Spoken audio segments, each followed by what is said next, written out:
Mpianatra 2 mianadano nahazo ny mari-pahaizana irosona amina asana mpisolo vava na ny avocat zany rehefa avy nanaraka fiofanana teo anivon'ny CAPA na ilay antsotsika hoe Institut de formation professionnelle des avocats ny maraina teo no nitanterahana tetsy amin'ny hôtel Carlton Nanosy ny famoahana ity indray mihira ny dian'ny fafolo ity ary sarotra ny anarana itsy. Izay no anarana novidin'ireto 2 mianadahy izay vao avy nanaraka fiofanana teo anivon'ny Institut de formation professionnelle des avocats na IFPA ireto. Ny maraina teo no notanterahana teny amin'ny trano fandraisam-bahiny Carlton ny fizarana ny mari-pakasitrahana ahafahan'izy ireo manao asan'ny mpisolo vava na ny CAPA, certificat d'aptitude à la profession d'avocat. Nanafatrafatra ny ray mpiay azy ireo ny batone teo aloha Ivra Trimoarbivony fa tsy tokony anenjika vola ireo tanora vao nivoaka ireo satria izany no mahatonga ny kolokolo. Manana ny heviny manokana ny major de promotion.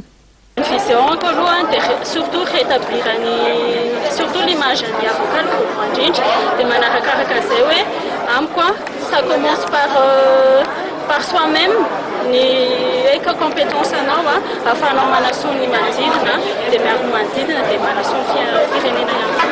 Tsara ho marihana fa ankizy nanaraka lalam-piofanana lalàna ary manana maîtrise en droit no afaka miatrika fifaninanana idirana ao amin'ny IFPA. Manaraka fiofanana eritaona ary miatrika fifaninanana indray izy ireo azahoana ny CAPA. Ori ny fahazahoana ny CAPA izany dia mbola misy ny dingana samihafa lalovana vao tena afaka manao ny asana mpisolo vava sy manokatra cabinet d'avocat.